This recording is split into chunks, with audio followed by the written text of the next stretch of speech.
It's 1 quart, so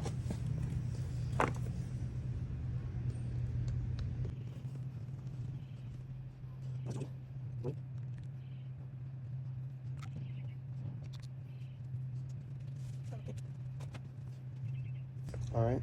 I'm putting your plug back in.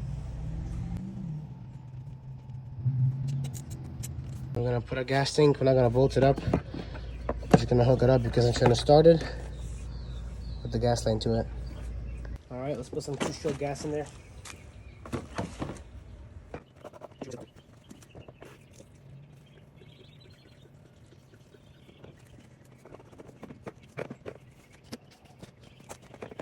All right, guys, let's start this thing.